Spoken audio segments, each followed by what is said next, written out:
predict that this entire event will be won by Splinter Twin. You think Splinter Twin's going to win this one? One of these two is going to win this event. Wow, that's a pretty bold prediction.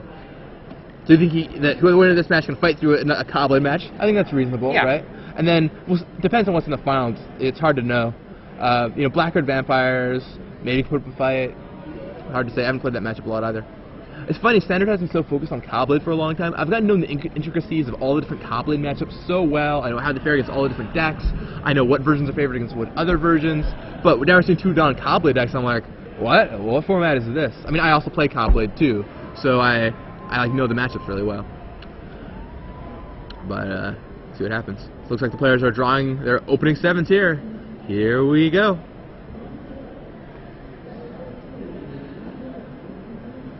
See what they find.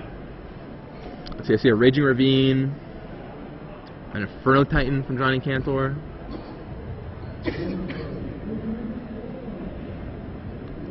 Isaac Davis going to take a mulligan there, going down to 6 cards. And that'll definitely hurt in this matchup. Having all the cards possible is really important when you're both trying to combo the other, especially when you're the pure combo deck. Yeah. Another guy can do various things. One of the things to think about with this, too, though, I mean, for people that are at home and you're like, oh, I've got a marginal hand, but I don't want to cut my cards down, you know, and have one less card for a combo, it's really important that you have a hand that does something. One of the things that, you know, if you've played the game for a while, it can become really clear that you can't just keep a hand that is got some cards in it. You need to keep a hand that has something that will happen, that it will do something. This is the kind of thing that I think people really started paying attention to when Fairies first popped up, but it became also something that people that were playing with Cobblade started to learn, and I think that these lessons have really just kind of disseminated through tournament players to a level where before maybe the top players would be really aware of it, and now, I mean, top players in the world, but these days it seems like most people who take tournaments seriously realize a hand can't just be good cards. It has to have a plan towards doing something. Yeah, I think it was Ben Stark, or it was Ben Stark, who talked about, after he won the Pro Tour, how, you know, you could have a nice hand that's like 4 lands, Jace, Gideon, Wrath, or, you know, Day of Judgment. You just can't keep it. All your hands in Cobblade either have to have Squadron Hawk, Stoneforge Mystic, or Preordain, and he said he would not keep any other hand. And, I mean, maybe that's a little extreme to some people, but he just won the Pro Tour. So, alright, here we go, off to the races. Looks like turn 1, Preordain from Isaac Davis. Looks at his top 2 cards, and we're going to find out where those go.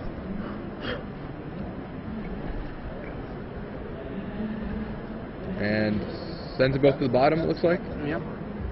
Takes some new cards. On the other side of the table, Johnny Kantor. Stephen Neal, if you are in the hall, Raging Ravine. To the main event stage to claim your prize. Stephen Neal passes the turn. Mountain from Isaac Davis says go to Johnny Kantor. Deceiver Exarch in Johnny Kantor's hand.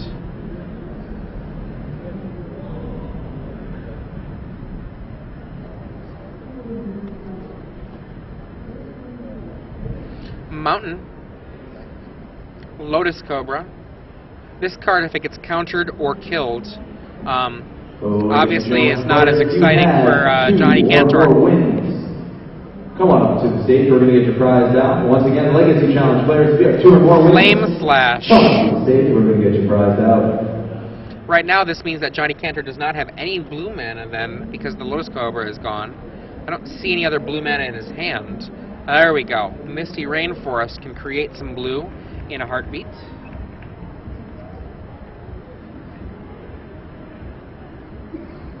Cracking it immediately, fetching an island. Access to all 3 colors of his mana.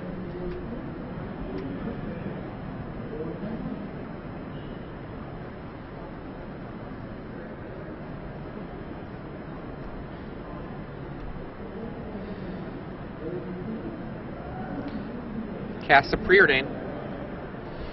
With his opponent only at 2 mana available right now, he does not have to worry about Isaac suddenly winning, so that's not a threat. If that mountain was not tapped, that Preordain play could actually signal a moment where it's possible he could just lose.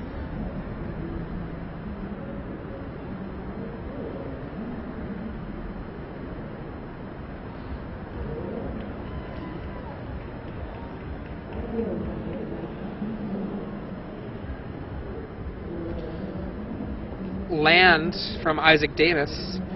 Tectonic Edge. Johnny untaps, lays a Lotus Cobra. Says go, or says good, Isaac Davis.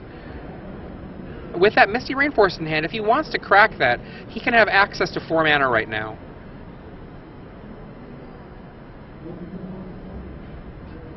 Scalding Tarns also gives potential access to it.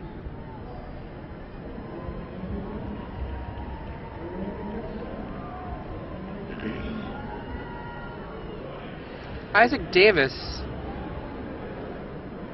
Tectonic Edge on the Raging Ravine that's currently tapped. End of the turn, untap.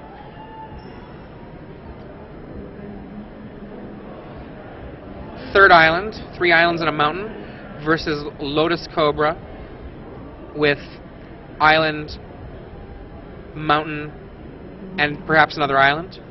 Maybe the mountain.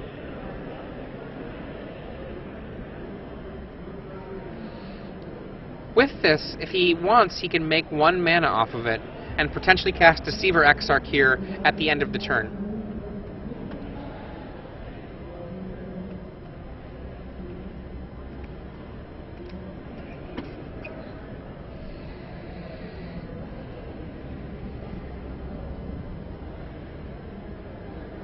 And there it is, a Deceiver Exarch.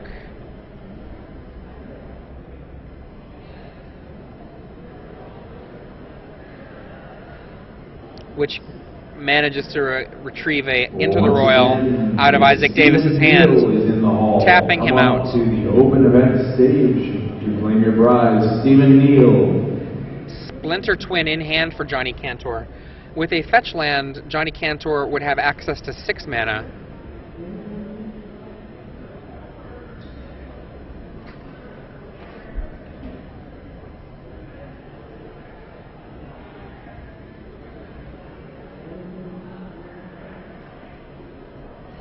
Kantor making a pair of mana with his Lotus Cobra. A Jace would be excellent here.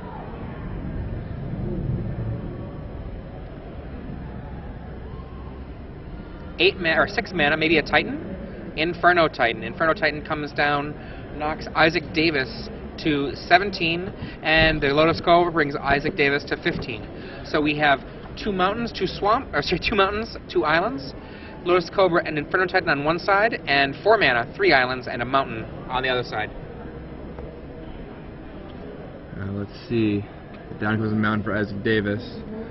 Sitting on 5 lands now, but that Inferno Titan is going to quickly be a problem. Now, if you have any Deceiver Exarchs, you can tap the Titan during combat to buy a little bit of time against it. But now, Inferno Titan is one of those cards that, when he's in play on your side, he's like a good friend. But when he's in play on the other side, he just feels like a big bully. Yeah. Let's see. He taps 4. What do we got? Into the Royal on Inferno Titan. Second Into the Royal. So ships it back, picks up a new card. And passes the turn back to Johnny Kantor. Johnny draws another Splinter Twin. Splinter Twin not so exciting for him at this point in time. Yeah, he needs like a fetch land here in order to get any kind of explosion out of his mana. Right, because he wants to replay. Oh, and he says go. Oh, man.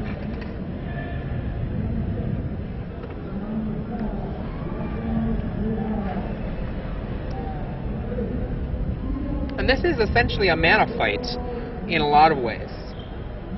When they're both are playing fairly ponderously and, you know, being kind of slow about things just because they don't want to lose. We got a Seagate Oracle from Isaac. Johnny says fine.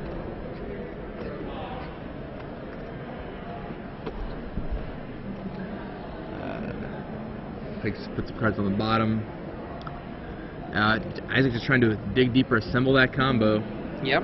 But that Into the Royal on Johnny Kantor's Inferno Titan really delayed him by quite a bit. He didn't have another land to play. Oh, there's a Deceiver Exarch from Johnny Kantor. End of the turn, Exarch coming down. And Johnny has the Splinter Twin. It's probably going to be tapping an island. Right. And there it is. Challenge competitors pick up not yet reported up to the There have been 2 Into the Royals already used by Isaac Davis. 2 Into the Royals used. challenge. Does Johnny just go for the kill here? I mean, his hand is not that good. He knows he's a little behind. Do you just go for it? Well, he's got Inferno Titan, Splinter Twin, and Mystery card, as well as that land. Okay, so he plays land go. Oh no! Oh, I thought he made a gesture. Oh, and then packs it in. When he puts down his hand like he's extending the hand like a shake, like a go, he's been doing that every time when he points to his Cobra and says blue or red. Okay. So it's the first couple of times I saw it, I did that too, but... Okay, fair enough. So Johnny Kantor with Rug Twin takes down the first game. In the meantime, we have to give away the premium question for Star City Games Premium. For those who don't know how this works during the quarterfinals, we'll ask a question. You tweet at us with the hashtag SCG Premium, and somebody who answers the question correctly in the quarterfinals will win 3 months of premium. Tomorrow we'll come back, and in the semifinals you will win 6 months of premium, and then a whole year of premium in the finals. Quite a significant amount of premium. So far in the quarterfinals, we're about to ask the question just to make sure you have it all queued up. Hashtag SCG Premium. Make sure to get everything down. I've got a question for you all, and that's perfect. Whatever person out there, remember it's hashtag SCG Premium, answers this question. There are 5 players tied for first place in the Star City Games Invitational after the first day. Which player is a GG's Live commentator and will be a Star City Games Live commentator this is a good question. in the coming months? That's really good. I like this one. All right, so tweet us with the answer to the question, or make sure to put in hashtag SCG Premium, and you could win 3 months of Star City Games Premium. Now, to repeat the question, of the players tied for first place, which one of them is a GG's Live commentator and is soon to be an SCG Live commentator? Now, this is actually a really good question. Good job, Adrian. I like this.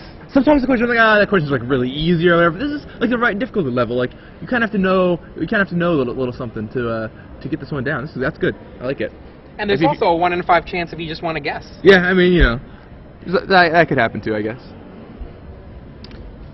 Sideboarding wise, both of these players, since they are playing with the red cards, they both have access to cards like Combust. But not everyone that's running this deck is running Combust on the board. Do you think that Combust is something that should definitely be in the sideboard of the various twin decks? I think Combust is excellent because against the Deceiver Exarch, it can't be countered. You can't shift it over to a Spellskite. It's so hard to deal with that card right now. I think it's a great addition to have. Yeah, and even there's a couple of cards out there. Like I saw somebody, and I can't remember the name of the card. I apologize. It uses Phyrexian mana, and it's a white card, and it prevents all of the damage from a source. What does it cost? Phyrexian white 1. Oh, Apostle's Blessing? That's it. And Combust can't be prevented, so if you're playing against somebody who thinks they've got some tech, usually that's their tech against Dismember, it doesn't actually stop Combust. Yeah, it gives it protection, actually. Yeah, but the thing is that you've already targeted it. And so if... Oh, yeah, I'm saying it just gives it protection. Yeah, but it doesn't change the targeting. And then once it hits, like, protection prevents the damage, but it doesn't care about prevention. Yeah. Just clarifying what the card did. Yeah. And it's also, like, Combust is also reasonable against Cobblade, too. You can just hit their Stoneforge Mystic, you know? Like, I think Combust is a really awesome card not very many people are playing with right now.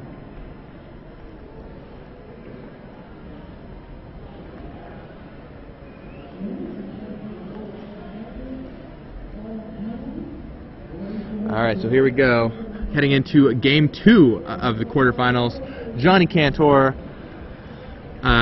won the first game. Despite kind of a lackluster draw, he just went for the combo and worked out in his favor. One of the things that happened in this is that Isaac Davis, when I say blew 2 into the Royals, I put air quotes around that because there was an Inferno Titan in play, and getting rid of a Inferno Titan that's going to start attacking is actually really reasonable, given that he was already at 15 life, and the Inferno Titan could come in for 11, and with the help from the Cobra, another 2 to knock him down to 3. So Bing Luke points out on Twitter that it doesn't, that a possible blessing does not counter combust. Makes it an illegal target. Huh? It does not counter combust. Makes it an illegal target. That could very well be right. That sounds right to me. All right, so yeah, that's right. That's correct. Yeah. So thank you to Bing Luke. So Copperland Gorge for Johnny Kantor, Island Mountain for Isaac Davis, and let's see what else we have here. Taps 2, down comes Spellskite. This is a card where you should expect to see from both of these players. Let's see. So, yeah, Spellskite. Okay, low score for Johnny Kantor. Spellskite's still good the Splinter Twin decks because they go for Twin, and then you just redirect it on the Spellskite and it stops the combo. So having Spellskite is very important. Although Mike Flores said after playing the blue-red deck a lot that he feels like Spellskite just isn't that good. I think he's totally wrong. I think he's totally wrong because Spellskite isn't that good if Spellskite is your only answer.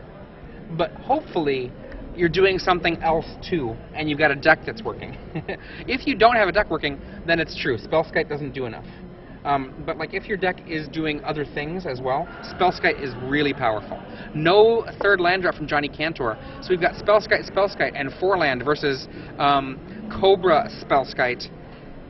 And here is another Spellskite. So the player's assembling a Spellskite army, and in this case, I feel like Johnny Kantor is favored because he can do a lot of things other than combo out. Isaac Davis can't. Isaac doesn't have any other play besides just a combo out. And yeah, he's way ahead on lands right now. Johnny Kantor has just 2. But what is being accomplished? Like, what can Isaac do against double Spellskite? Well, Johnny currently doesn't have any blue mana. So as soon as he gets for his first land, the Preordain in his hand can do some work. But I think he's at 8 cards now. No, maybe he's at 7. Okay, we've got there's the 6th mana for Isaac Davis. He says go. Johnny Kantor needs a land here. Splinter Twin. not a land. I think we're on the discard times. All right, discard. And there's a Splinter Twin right to the yard. Not doing a lot on the board with so many Spellskites. And Isaac Davis even has the Tectonic Edge. And now maybe we might see a Jace right now. Yeah. All right, Ouch. small Jace. Ouch. That is very good for Isaac Davis. Now Jace is going to turn. Before I said that I thought Johnny was favored because he had infinite time basically because of all the Spellskites out. But with that Jace, Isaac definitely pulls ahead because he could eventually land his big Jace and start fate-stealing Johnny out of the game. I mean, this is a matchup that mana really matters. Yep. Being able to do multiple things in a turn, and little Jace, besides giving the card advantage, that card advantage is more potential to have mana, and no more mana for Johnny Kantor still. And he discards Splinter Twin. Oh man, Splinter Twin goes down. Isaac says, I don't need this Jace anymore, maybe I've got another one anyway. You weren't loyal enough for me, Jace. Let's see if Mind Sculptor comes down. Mind Sculptor would be just what Isaac is looking for. He could play it, start fate-stealing Johnny. I think we're going to see another little Jace. Oh. Little Jace. It's JCB. Going to give Isaac another card. Doubling up on Jace in the same turn. That just feels weird. And looks like that's it for Isaac this turn. I don't think he's laid a land yet. Maybe I missed it. See if he plays a land or not. There it is. There's an island. It's got 9 mana to 2 mana from Johnny Kantor. He casts, I think, a first Flame Slash. Ah, Flame Slash. That's pretty interesting. Yeah, he has main deck Flame Slash, so... I like it. So one Spellskite down. And now we're in the position that Flores was talking about where Spellskite doesn't actually look that good.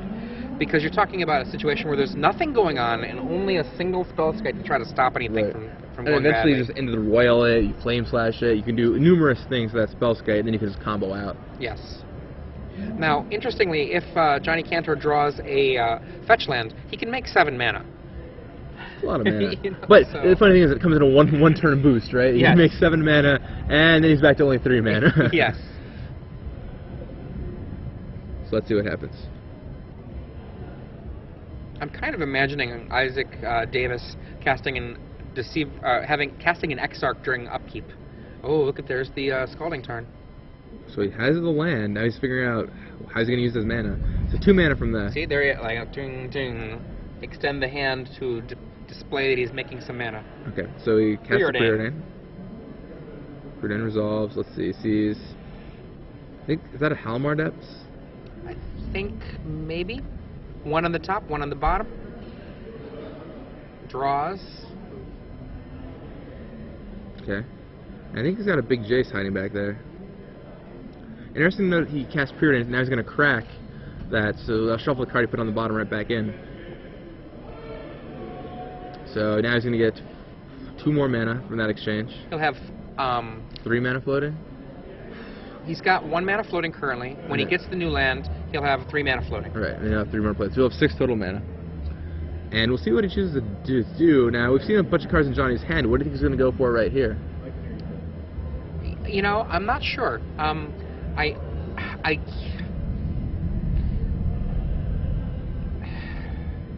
If I were him, I would feel like I would want to get rid of that Jace somehow, in whatever means I could. I think he might have a big Jace in his hand, but that... Is that Combust in his hand? I think I saw Combust. Yes, it's good. It's looking like 2 Splinter Twins. Oh, that's 2 Splinter Twins? Yeah, okay. I'm pretty sure that's 2 Splinter Twins. So he had 4 Splinter Twins in his hand. Well, not 3 at a time, because he kept discarding them. That's a little bit of an overload. That's a Splinter Triplet. Let's see. Still thinking about what to do here. There's, he's declaring his mana usage. Acidic Slime. Okay, so we can slime away maybe a Spellskite. Spellskite? I mean, they both are working on the same plan here, right? Here's the mana I've got left right here. Yep, he's like, I've used the 3 in my pool, tapped 2, cast Acidic Slime, and I'm going to kill one of your Spellskites. Says it's okay. Comes down, Spellskite gets targeted, and Spellskite's going to go away. I will target the Spellskite on the left. Wait, no, the right. I'm not sure. Well, give me a second. The one on your right. Okay. They both are down to 1 insurance policy. And now Johnny Kantor can attack. Deceiver Exarch here from Isaac would kill one of those Lotus Cobras. Yeah, it's kind of a gutsy attack. I think it's going to happen. Yeah, that seems like a pretty gutsy attack to me. Into the Royal. He's going to go for the kill very soon. Oh, man. Into the Royal on Spellskite. I guess so. Okay, now maybe he's going to play Deceiver Exarch and tap that island. Yeah, because he didn't want it to be redirected to Spellskite. Sure. Plays that, taps the island, going to block, untap, Splinter Twin you die. Yeah. And taps the island. I'll put a blue in my pool. Yeah, alright, sure. Block. Block. Kill your Lotus Cobra. Untap. Is that all? I'm pretty sure I see Splinter Twin right there. And there it is. Alright, that's it. Scoopity. So that packs him in. So we're going to game 3 here. Yep.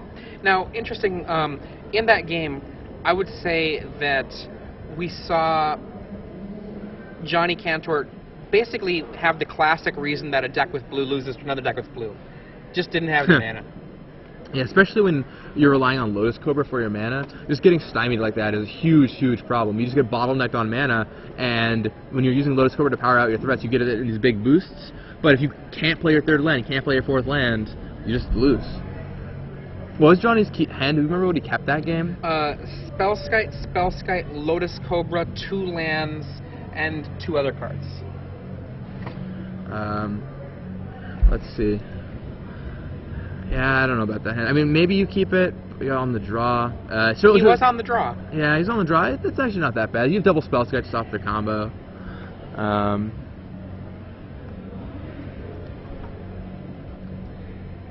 Okay, so what do you think we're going to want to see in Game 3 here? What do you think Johnny Kantor, who's going to be on the play, what do you think he wants to see in his opening hand? Well, he's definitely going to want to see a Lotus Cobra, and then basically land and some kind of gas.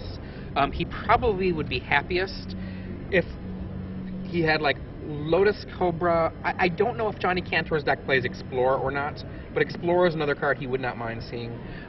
He probably would be happiest with Acceleration into Jace with a Spellskite backup, and then bury his opponent underneath Jace. Because I don't think you can expect to win this game the way that this matchups are played out with the Spellskites and with the the various other spells unless you're getting a protracted advantage over your opponent with something. So like a Jace would be the thing I think that Johnny Kantor wants, with a spell skill of his own just to be insurance defense. Sure. Yeah, I mean, we'll see. We'll see what they do this time. I agree. I think their big guys just aren't that good in this matchup. I mean, they aren't that good like in game one, but after sideboarding, they get a lot better because you're fighting with spell skies over and over. And like in that game, for example, eventually the players broke through the double spell skite, but if one of them had just played a gigantic creature, they would have been so far ahead of the opponent. So here we go. They're going to draw their opening sevens for the deciding game. Let's see what they have. Matthew Landstrom, if you come to the side event stage for just a moment. All right. Matthew Landstrom to the side event stage. Looks like 3 lands for Johnny Kantor, an Inferno Titan, Splinter Twin. I think there's a Deceiver Exarch hiding in there too. All right, they both players keep. Raging Ravine for Johnny Kantor, passes back to Isaac Davis. Isaac Davis plays an island. Passes the turn. Down comes island for Johnny Kantor. So Johnny just passes on turn 2. No Cobra, no Spellskite, no nothing. Just passes straight over to Isaac Davis. And preordained from Isaac Davis. See if it resolves. I just went off just now. I wasn't on one of those though. Alright, so puts 1 on top, 1 on bottom. Keeping... Is that a land he kept? Looks like he kept a land. Wonder if he's just land light here. We already did.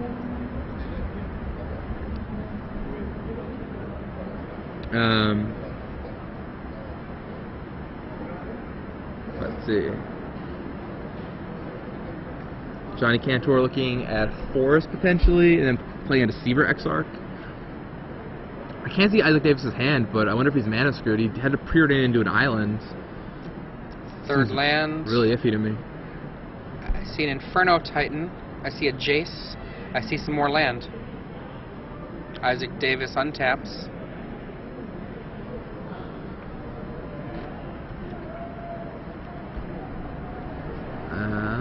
Passes back.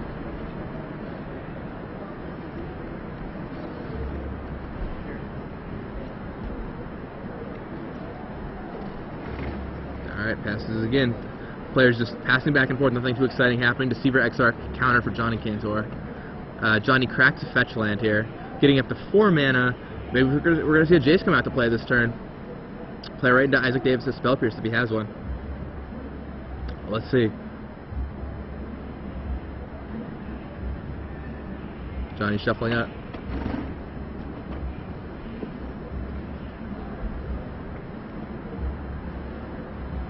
And, oh yeah, there's the Mind Sculptor. And Isaac just lets it resolve. Man. So, looks like we're going to have some brainstorming, I would imagine. Oh, Fate Seals, Isaac. Sees an island on top. See if he chooses to leave it or not. All right. How do you feel about that Fate Seal there? I mean, with knowing that his opponent has Jace Bellerin and potentially Jace Mind Sculptor, do you want to get the card just to get ahead a little bit? Yeah, I would have brainstormed there. I like brainstorming there. The thing is, when you're Fate Sealing, or if I would have plus it, I would have at least Stride. You don't know what Isaac is looking for and what he's not looking for unless you have some kind of insane read. So, I don't think Fate Sealing there, like, you don't know what to give him. You don't know what to make sure he doesn't get. It seems like you just want to get ahead on cards, especially if you have Scalding Tarn in your hand. I mean, like it always Johnny feels did. so backbreaking to activate the Jace for the Brainstorm, or to have your opponent activate the Jace for the Brainstorm, and then be like, I guess I'll kill your Jace, and take my whole turn to do it. Yeah, so Brainstorm Time Walk for 4 mana is pretty good. But on the flip side, when they like Fate Seal, you're like, well, man, I'm so glad they Fate Sealed me instead of you doing something else. Yes, right? absolutely. But Johnny Kantor fetches up a mountain. Maybe the Raging Ravine is coming in, signaling weakness, if you ask me. Let's see what he's doing. Signaling weakness. Wow. I don't like that at all. Stacks for 4. Yeah, that means Johnny Kantor has just nothing going on. He's like, I mean, to be fair, Isaac cannot win from this position. But I mean, even a Jace isn't actually very threatening because he can just kill it again on the subsequent turn. So, I mean, to be fair, I'll take back my comment that that's really bad because since Isaac was tapped out, Isaac could not threaten to kill him. To do it again this turn would be bad. Players have also seen deck lists. So, there's a Lotus Cobra from Johnny Kantor. So they might be playing in a certain way based on that. For example, I don't know if Johnny's got Mana Lake in his deck or not. Right. But if he doesn't have Mana Lake, there's no, and Isaac knows that, there's no reason to represent it. Yes, this is true. So, Isaac sets his island aside and taps a mountain. Slash. And slashes down that Lotus Cobra. So, Cobra down for Johnny Kantor. Cobra down, Cobra down. And Isaac plays at Tectonic Edge. He's probably going to Tech Edge away that Raging Ravine. Down comes a Spellskite. Spellskite first, sure. Interesting, if he passes the turn, but if Johnny draws a land, he can just play an Inferno Titan. I know, I kind of like Tech Edging the Ravine there main phase, unless you think you're just going to Mana Link a Titan or something. I think he's going to end of the turn and set up Exarch for the win. Oh, does he have Exarch? I can't see, his hand is right where the 20 is. He only has one mountain right now, which is a big thing. Oh, really? Okay. Yeah. But, I mean, maybe he has another hiding somewhere. Maybe he just wants to wait for it. He has Spellskite, so he set up correctly for it, but... He says go. Yeah. Edge kills the Ravine. Yep, Tech Edge down the Ravine. And again, we see there's this element of mana going on. Johnny is not able to keep a Lotus Cobra alive. 6 mana for Isaac Davis, 2 mountains, 4 islands. So he has double mountain now. He's got a Spellskite for insurance, and on the other side of the table, Johnny Kantor, 2 islands, a mountain, and a forest. Yeah, and Johnny Kantor's hand is just clawed. He's got double Inferno Titan right now. Alright, so Nature's Claim. Spellskite. Isaac, guess we'll gain 4 life. 4 life it is. Right. Isaac takes 4 life. And, yeah, it looks like Johnny Kantor's hand is just all clogged up. He's going to play a Raging Ravine this turn, but he's got 2 Inferno Titans he's holding on to. Looks like some other top-end cards. Here we go, I think. End step to see your Exarch. There's the Exarch. Tap down that forest. Make sure you can't be Nature's Claimed. Untap Splinter Twin. Is this going to be it? Does he have it? 4 mana Splinter Twin. I think that's all she wrote. That's it. All right. There we go. Isaac Davis. To Isaac Davis making the top 4. Yep. Takes down the quarterfinals. Defeats Johnny Kantor 2 games to 1. And will be playing in the semifinals tomorrow morning. Congratulations, Isaac Davis. Now, for those of you who were playing along at home with our